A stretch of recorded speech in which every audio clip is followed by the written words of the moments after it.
Hello and welcome to Weekly MTG. It's a special episode for a couple reasons. One, I say that every week. Two, Jay Parker is here from the MTG Arena team. And he's someone you're going to want to get to know and ask many questions about Arena. Put your questions in chat for Jay. I've also got a bunch of questions here that our social media team has been pulling for the past week that are about Arena, that are about Jay, and everything in between. But it's also special because we've been doing this show for a year. And Steve stepped out on me this week, and so we're not really celebrating that this week. But that's okay because Jay and I are going to spend this whole time talking about Arena and all the cool things happening there and about Jay himself. Yeah. Jay, why are we talking to you? What's your new position, new role? So yeah, I've been with the Arena team for a while now, a little bit over 2 years, but recently I've been promoted up to be the game director for Arena. And so really eager to talk to people and let everybody know, a little bit more about me and a little bit more about what we've got planned for Arena. Okay, and so what does it mean to be game director? It basically means that it's all my problem. So kind of just need to watch over both the development of the game and the way that fans are reacting to it and the way that players are engaging with it, and make sure that that's all going in the ways that we like, making sure that we're getting Magic out to more players and letting them have a lot of fun with the game. Okay, so if anyone's angry at you for anything Arena related, that's probably all, my all fault. to you. Yep. Probably your fault. Yep. Okay, cool. Probably all my fault. We'll get to, so in that case, why is the shuffler broken? Well, it's probably because you're a bad person. No, that's fair. No, we've actually spent a lot of time looking at the shuffler, and as long as my draws were going well like they were this morning, then I believe that it's perfectly fine. That was a joke question, by the way. We get it all the time. We got it from Magic Online before. Yep. And the answer we often see, too, is that humans are not actually very good at randomizing in real life. So when something is actually randomized, it doesn't jive with our previous experience. Yep. In fact, a friend of mine from a past job was delivering a paper on that very subject just the other day. He had a fun poll up on Facebook where he was asking people, give a random sequence of 10 coin flips. Just, don't actually flip coins. Just imagine what it would be. And almost everybody gave a sequence that had either 5 or 4 of each heads or tails. Sure. That's not the way randomization 50, works. 50, yeah. Yep. And as any Magic player knows, you will experience the other ends of that bell curve and get those other draws. That was my experience yesterday, where I lost a lot. But what's your experience with Magic? So you've been here for 2 years. Yep. Did you play Magic before that? Oh yeah, I actually started playing Magic back in mid-'94. Okay. Fallen Empires was the first expansion. Jesus. And you kept playing? Mostly. After I got into the game industry, I got a little bit busy for some reason. Yeah, that happens. I don't really know how that happened. So I wasn't able to play nearly as much as I wanted. It's actually one of the reasons that makes me super excited to be working on Arena, because this is kind of exactly the product that I wanted that whole time, right? A way that made it a lot easier when I didn't have the time to get out to my LGS or get friends together for, a fun night. Yep. But still a way to touch in with the game and be able to keep playing. Okay, so what were your first decks and favorite cards back then? My favorite thing back then was I loved Icy Manipulator, and I really loved Icy Manipulator and Royal Assassin. Oh yeah, who did? Which is hardly the strongest thing, but repeatable removal just made me smile. Yeah. Oh, back then it was like unbeatable. Yeah. I mean, you could sometimes kill the Royal Assassin, but yeah. So how would you describe yourself? Are you a Spike? Are you a Timmy? Do you play a lot casually? Do you play like hardcore? So I'm kind of a odd duck in that equation where I really love games. I spend a lot of time playing all different kinds of games, just getting into games as much as I can, all different kinds. And so really when it comes to Magic, like many other games, I want to feel out the mechanical space. I want to play a little bit of everything. I want to see how that deck works. I want to see how this other thing works. Yeah. I want to just get a chance to try all the cool toys, see how all the crazy combos work, see how the straightforward linear strategies play out, see how the weird stuff works. I kind of really just enjoy seeing all the different things that it can do. Okay. So how much of your job is actually, and I know you're kind of leading the Arena team, but how much of your job is actually playing Arena that you have to sit down and be like, okay, I need to test out this thing, or I need to play this interaction to make sure everything's working right? There's a good bit of that. You know, a lot of one of the things that is sort of part of my role as game director is, you know, making sure that everything has the right level of final polish and all before it goes out to players. So there's a lot of reviewing things that way, and of course I spend a lot of time at home playing it just so that it's really easy when you're working on a game to lose sight of the way that players are interacting with the game. And so I like to spend a lot of time at home playing it as well, just so I make sure that I keep that player perspective as much in my mind as I can. Yeah. Also touch in with, you know, forums and Reddit and all the other kind of social medias so that I can understand how other players are engaging with it too. Okay. So how long have you been making games? I've been making games for about 20 years now. Okay. I started off as a programmer way back in the day and did that for 5 or 6 years. Then was a designer for a long time, and then more recently it's been kind of a mix between being a designer and leading teams. Okay. Where were you before Wizards of the Coast? Immediately before here, I was working in mobile gaming with, started off in a company in Seattle called Z2 that then got acquired by King. And before that, I was at a couple other companies doing console gaming, PC gaming, kind of all over the space. Sure. All right. So now we're going to get into some game specifics, programming specific kind of stuff. Again, if you have questions, put them in chat. I've written down a couple so far, but I'll throw them at Jay so he doesn't expect them. We briefed him on these ones beforehand, so if you want to throw him any curveballs, put them in chat and I will throw them right at Jay's face. Let's start with this. What has been the hardest card to implement on Arena? Certainly one of the trickiest was Nicol Bolas from War. Obviously the card has a lot going on. He's got everything that every other Planeswalker has going on, as long as they're on the battlefield alongside him, which, you know, the complexities in getting the just almost every aspect of the card. Complexities in getting him to be performant in the first place, particularly when you're pulling off the Bolas Jace Cunning Castaway combo, and so you get lots and lots of him around. Early on, each of them had a copy of all of the abilities that the other ones had, and then those had a copy of all the... Oh, yeah. I see, yeah. Yeah, so that was something that we needed to fix, because that didn't really work out very well.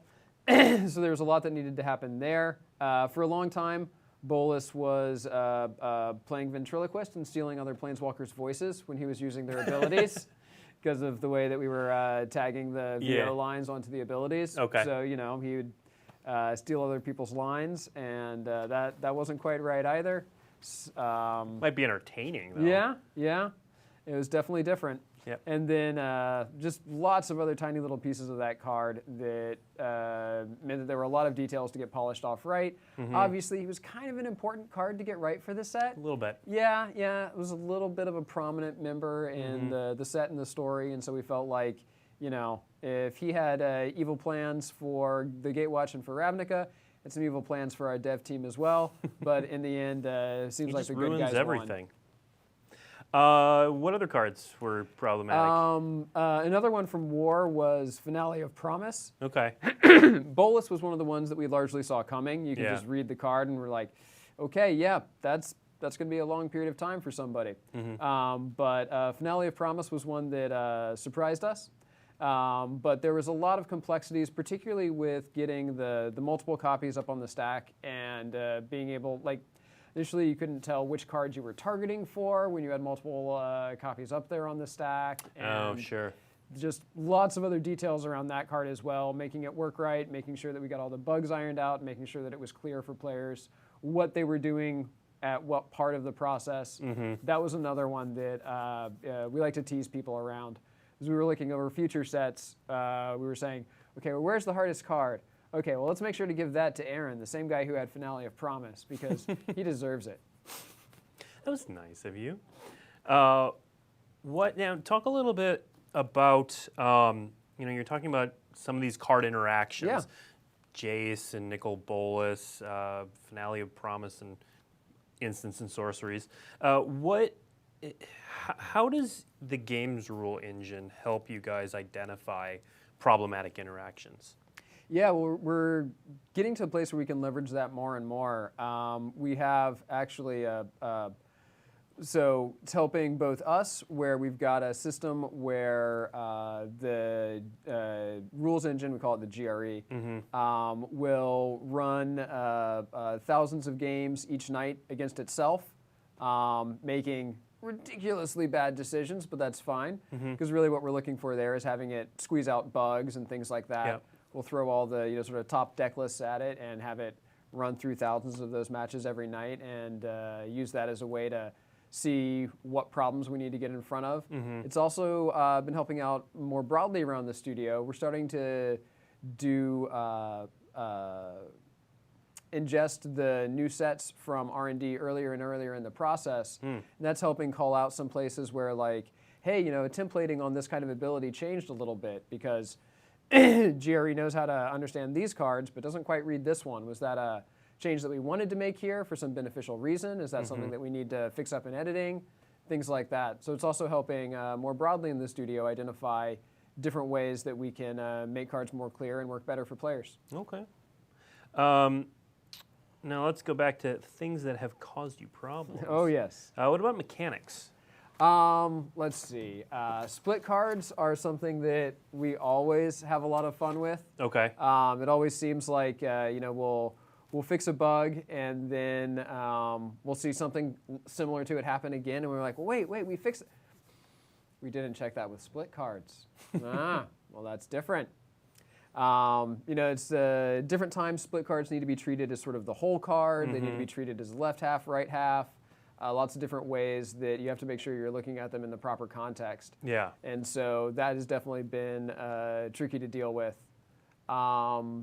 Another one that's really sort of interesting and sort of arena specific is all the different ways that cards can change. In paper we've got all these different cards that look different. Planeswalkers look different than a creature, looks different than a legendary creature, etc.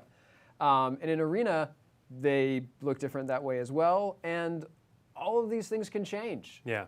So, you can take a Planeswalker and then you activate a Sarkhan and now it's a creature. And then I've made that guy, legendary, so now he's got a different frame. Or, I took a token creature that previously was a full art token and I grafted an ability onto it. And so now he's got a text box. Yeah. And then I made him legendary too. And it turns out there's a wide array of different combinations of the ways that these different abilities can interact and different ways that the card can need to look right. Even down to like getting the ordering on the pin lines just right for different kinds of lands and things like that as they shift and change what kinds of mana they can produce. There's a lot of different complexities there in keeping all of that dynamic and accurate to what players are familiar with from the cards. Okay. Now, when you're layering the different visual effects on cards, were there any that stuck out to you as funny or entertaining, kind of like the Nicol Bolas voice thing? Oh, wow. There's been a lot of really weird combinations that things get to. Text appearing in weird random places around the card. Sometimes cards that we had a bug not too long ago where, what was it? If you took a full art token and you grafted certain combinations of abilities onto it, then suddenly it's like, nope, I'm just going to be a full card on the battlefield because that's how I want to be. So yeah, lots of complexities there in getting those to end up in the right place. Okay. Let's talk bugs. Yeah. What you mentioned a few with the visual effects and with Nicol Bolas, but what bugs have really given you a hard time? So there's one bug that has come back 2 or 3 times. Luckily, we're fairly certain that we've squashed it for good, but it's kind of ridiculous. Deals with localization. So obviously we've got Arena in a wide variety of different languages, and like a lot of companies as they do this, we use Excel to manage, all the different languages. So for any given string, there's, 8, 9, 10 different copies of it for the different languages. And Excel is usually a pretty nice tool for that, but you can run into some tricky spots. For example, when we're thinking about the text for different kinds of counters, well, when Excel sees a cell that has +1/+1 in it, Excel's got thoughts about what that ought to be. It's like, hey, I can help you out. Divided by +1. I know what that is. I can simplify this down. That's just the number 1. And so on multiple occasions, the text for +1/+1 counters has turned into just being 1 counters. And I think it was the second or third time I saw that I chatted to one of the engineers on the team, just flames on the side of my face. And we feel like we've gotten that licked so that it's never going to come back. We've actually put in a oddly large amount of logic into our loc file ingestion process to make sure that things like that can't happen. But it's just a great example of how complexity lies in interesting and unexpected places. Well, especially in something that is designed to help you out and make things easier. Yes, exactly. No, Excel knows what you mean. Yeah, knows exactly what you wanted there. How much time does it take to implement a whole card set? So you can use War of the Spark, for example. It's a pretty big process, and War in particular, that was a larger set. Lots of planeswalkers there. New things like their static abilities, just even down to the new frames for them to support the static abilities. The average set, it takes most of the time between the sets. So it's a multi-month process to get the sets built. Lot of different groups involved. We've got the rules back-end engineers, making sure that all the rules of the game are followed properly. We've got the engineering team and the UX team that works with the presentation of the cards in the client to make sure that, hey, as you're casting this card, as you're using these new mechanics, like when you go to proliferate, right, using War as an example. How do we make sure that players understand what's going on here? How do we make sure that if you're proliferating and you've got a really wide board, you don't have to click 85 different times to get all of your little saprolings or whatever, getting their counters properly. So lots of complexities that come in there, and of course, a huge amount of work for the art team, especially with a set like War with all those planeswalkers. Getting all of the effects across all of those planeswalkers was a really huge task, and I feel like the team pulled that off really beautifully. It's a lot of fun to play, and I was very excited to see all the planeswalkers sort of be shown off in the proper glory. Yeah. What set would you say of the ones that Arena has done has given you guys the most trouble? It's either War or Dominaria. Dominaria, of course, with all the legendaries, had a lot of stuff at Uncommon that players were like, wait, this isn't Uncommon? And so all of that complexity, is more fun for us. And then War, like I said as well, that was another one that there's just a lot going on with the set, both from particularly tricky cards, like we were talking about Bolus and Finale of Promise before, the different set mechanics, all the different planeswalkers. And, it was a culmination of a whole lot of story build-up for Magic in general. And so also really wanted to set a really high bar for making sure that the set came off really well. And, we always like to throw in little touches like, I'm not sure how many players have noticed, but when planeswalkers die on the War battlefield, you can actually see their spark escape and fly off into the sky. Yeah, that is a really cool touch. And so, like to get in those little features as well, just to help sell things. All right. We've got a couple questions coming in from chat. What is the news on rotation? What's happening with rotation? Sure. That's coming up for those who are newer. Maybe you started playing with Arena and you've never been through rotation before. So the standard format, every year in the fall-ish time when we release the new fall set, fall in the northern hemisphere. So that's codename Archery right now. Standard rotates. So a year's worth of cards rotates out of the format and are no longer legal to play in Standard, and we add a new set. So we've never dealt, Arena's relatively That's right. new, so we've never dealt with the rotation. So what's happening? Yeah, well, there's going to be a lot that's happening with Arena for rotation. We've got a lot of fun things planned. Don't want to get into all the details around that just yet. There'll be more stuff coming, some with M20's launch and some shortly thereafter, but just for a couple of top lines. Of course, you're going to be keeping all of your cards. You're still going to be able to play with all of your cards however you want to. We'll be introducing a new format for Arena when rotation hits that will allow you to continue playing with all of those other cards. And we've got a lot of other fun surprises planned to help make sure that you get a little bit of a jump start on building out that new collection, getting into the new standard, and helping explore some of the fun that's going to be there when that new set hits in the fall. Okay. And I'll add that I know I was talking to Megan, the social media and communications person for Arena, and the regular update with M20, there's going to be a lot more information and details at that point. And then more following quickly thereafter. Yep. I don't know what this is referring to, but I'm going to ask it anyway because it seems like an innocuous question. All right. What's your favorite hat to wear? I don't wear hats. Okay. I look terrible in a hat.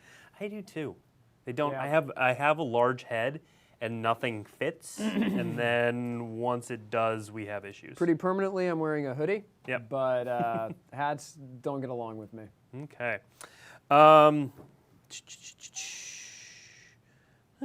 Just leak the autumn set name. No.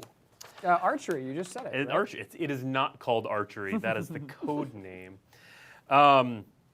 So how closely do you work with the tabletop studio when it comes to set design? So do they ever come to you and say, hey, we're thinking about this mechanic. What do you guys think? Yeah, we definitely talk a lot about what mechanics are going to be in the upcoming sets, largely so that we can get ahead of some of the stuff that's going to be trickier. We knew that we were going to have a lot of different planeswalkers in War, for example, for a while, and so as we were working on the sets leading up, we started figuring out, hey, what kind of things are we going to need to do in order to better support that? So, for example, there are some of the, the improvements we made to choosing how creatures attack, right? So that when you all attack, rather than declaring everything against the player, you could select whether or not you were going for player or planeswalker. Sure. Or one of the subtler features like the batch attacking, where when you're declaring creatures to attack, you click on one guy. You can just click on a couple other creatures as well, and then pick your target. So you can kind of say, hey, this whole group, they're going that way. And those are some of the features that we added actually for War, but a good bit before War came out. So yeah, we talk a lot with the tabletop studio so that we can be aware of what's coming up, so that they can understand, and we can kind of talk through what kind of situations we need to be considering with the new sets, and figure out how we can give the best interface onto those cards for players in Arena, make sure that we can make it clear and work well. Okay. Question from chat. There's a couple versions of this question, so I'll ask the generic one. When is Arena coming to other platforms? So don't have anything specific to say about that right now, but as Rosewater would say, that's a when, not an if. We are definitely interested in getting Arena out on more platforms. Basically, wherever you guys want to play Magic, we want you able to play Magic.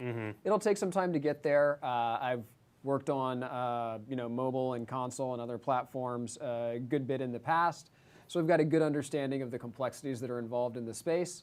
And so we are definitely thinking in that fashion, and we'll let players know as there's more to get directly excited about there. Okay. Let's see. Do you have any plans on adding an option to disable all animation to make the game easier to play on not top computers? No, the place where we want to go with that, the disabling all the animations actually gets really rough, because if you look at what's going on with the animations, there's a lot of information that's being signaled and conveyed there as well.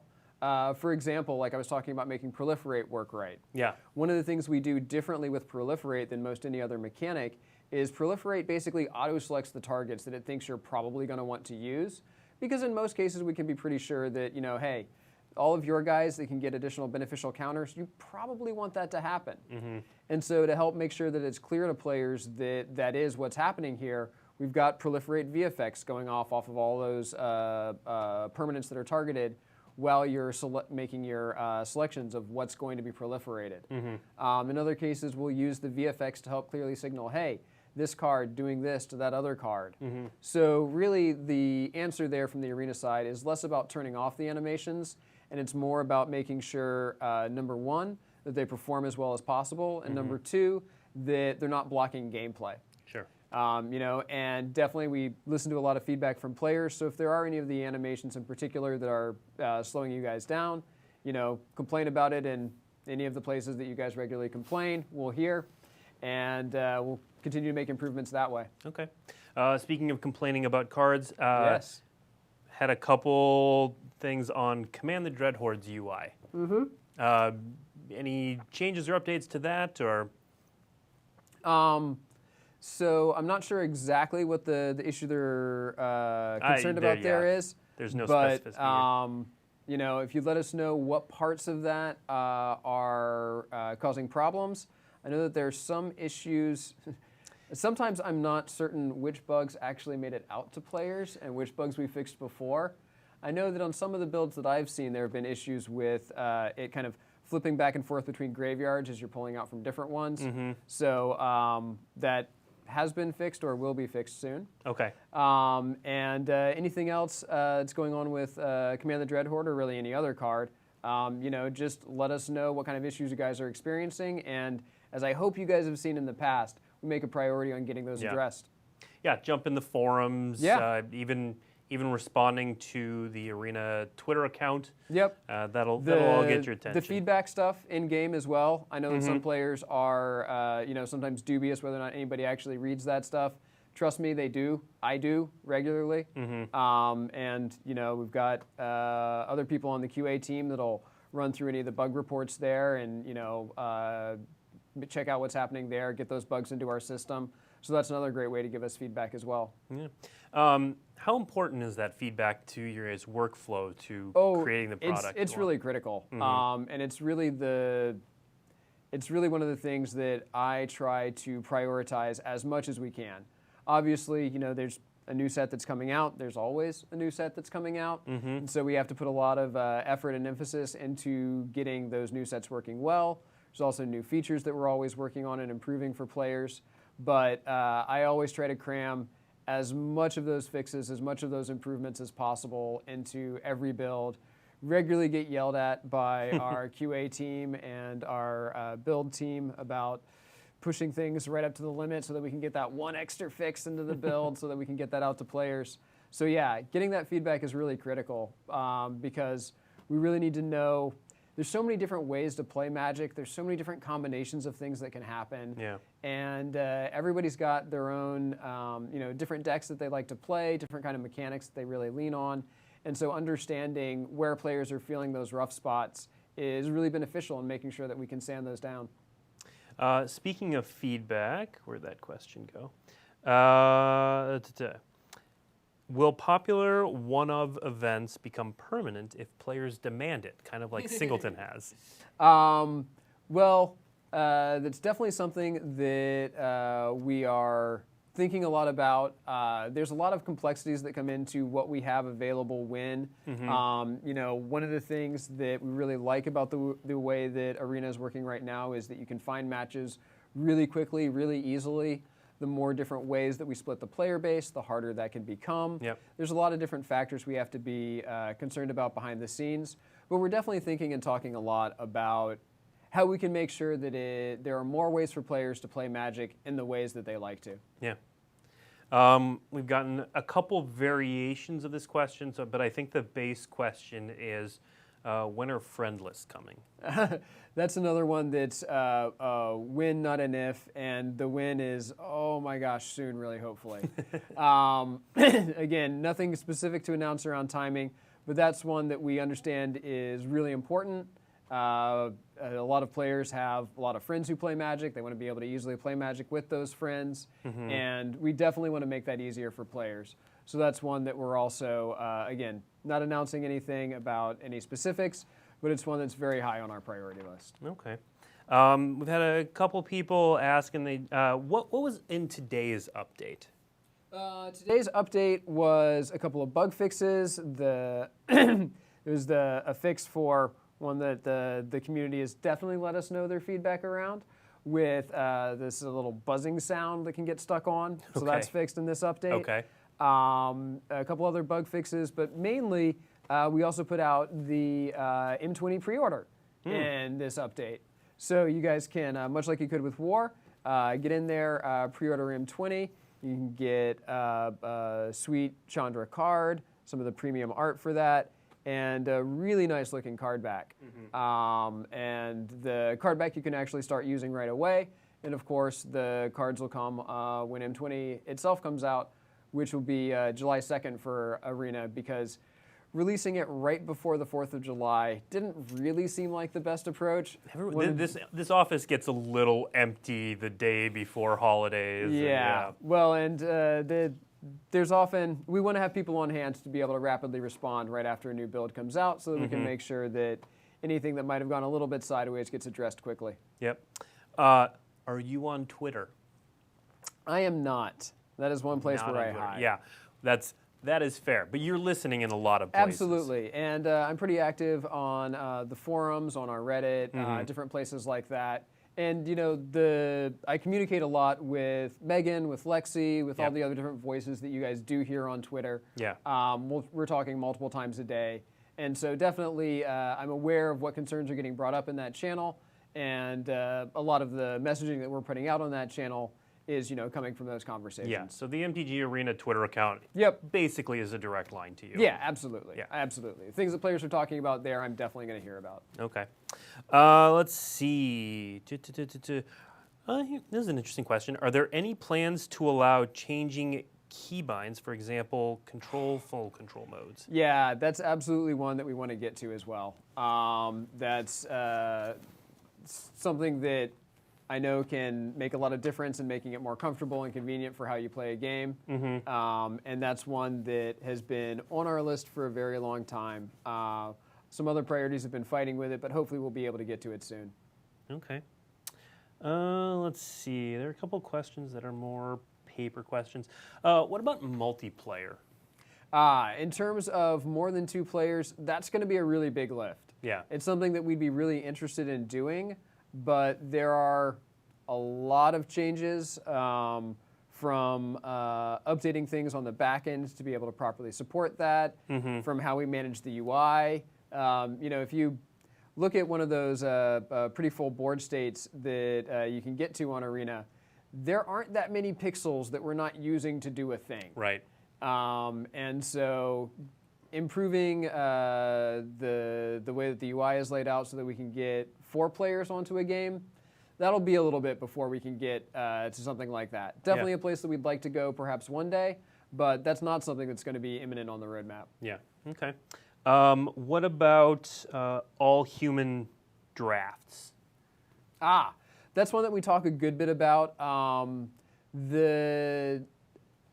From the ways that we're parsing the back-end data, without something like friends lists in-game to be able to help better coordinate around those, they would have trouble firing off at the rapidity that players are going to want them to. Okay. And so right now we're focusing on the draft experience that we can deliver really well on, but that's definitely something that we will be getting to in not too distant future. It's something that we have relatively high on our priority list as well, is being able to get to more ways to play like that. So again, not an if, but a when. Yeah, it's a when. There are some steps beforehand. Yep, exactly. That makes sense. That, I don't want to say that that's all the questions there are, because they've been scrolling by pretty fast, but I think we've gotten to most of them. How about this? What deck are you playing right now on Arena? Mostly, I like to play limited on Arena. I played particularly in RNA. Our data guy actually pulled some numbers, and shortly after RNA Sealed closed, there were 23 people who had played more RNA Sealed than I had. Jesus. So I like to play a lot of limited. I actually took the Friday after War released off so I could play a bunch of War Sealed, which was really fun. That is dedication. I've gotten to take days off before to play key video game launches, but having it be the game that I'm working on was pretty neat. So play a lot of limited, and of course, I'll play whatever's working in the pool. Yeah. In Constructed right now, I'm playing Mardu Aristocrats. Okay. So, Judith, Cruel Celebrant, some Gutter Bones and Recent Blink Skeleton for the recursion there, Priest of the Forgotten Gods, some of that kind of thing. Generally, Orzhov or Golgari are going to be the colors that I'm playing around in. Okay. So how often do you go to your stats guys and like, hey, tell me my win rate? How am I doing? No, I don't even want to know. Yeah. I don't even want to know that kind of stuff. Let's see. We answered the in-game chat question a little bit ago, and that's just chatting with random players on Arena. That's not something that we really see happening. Yep. But when we get friends, chatting with your friends, that's definitely going to be a thing you'll do. Yep. All right. I think that is all the questions. So thank you, Jay, for coming on. Next week, we've got M20 previews. So, excellent. So we're going to start talking about Corset 2020, which, again, comes to Arena on July 2nd. That's right. But you can pre-order it now. That's right. So you can pre-order the bundle and get the cool Chandra card styles, backs, 50 packs. It's a pretty good deal. But, yeah, July 2nd is when Corset 2020 comes out. Next week, we're going to have Mark Hagen and Yanni Skolnick. I'm sorry if I butchered your last name, Yanni, coming on to talk about Corset 2020, and we will preview a card here. Nice. The week after that, we're going to have, I'll call it a medium-sized announcement. That'll be interesting. I'm not going to say any more about it, but 2 weeks from now, you'll definitely want to tune in for that. Steve will be back next week, so you won't have to just listen to me. There will be other people with bad puns, and it's you do you.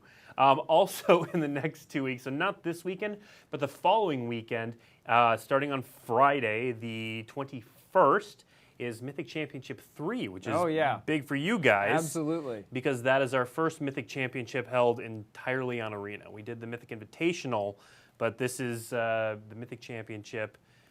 We've got 68 players competing for a lot of prizes and playing Standard. So that's going to be exciting. Right here on this channel, twitch.tv/magic. And then also the Chronicles events on Arena are ongoing right now. We've got a new one starting tomorrow, I think. Yep. So that is the counters format. What is the counters format, Jay? It's kind of a play off of sort of combining mechanics that are pretty close to proliferate in a mass. We had to structure them a little bit differently to make it work right as an emblem event. Yeah. But it's basically playing off of that, so you'll want to have things that like to have counters. And it's one of our sort of different takes on constructed deck building that we like to do. Also like the Ravnica block, which is going to be following it for the next Chronicle. Yep.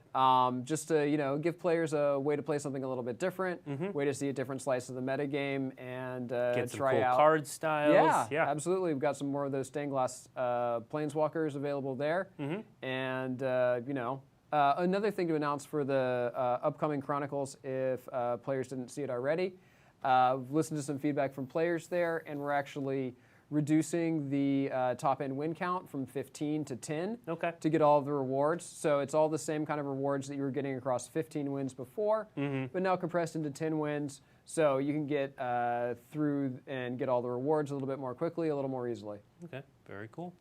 Well, thank you, Jay. Thank you, everyone, for tuning in. We'll be back next week. See you next week on Weekly MTG. All right.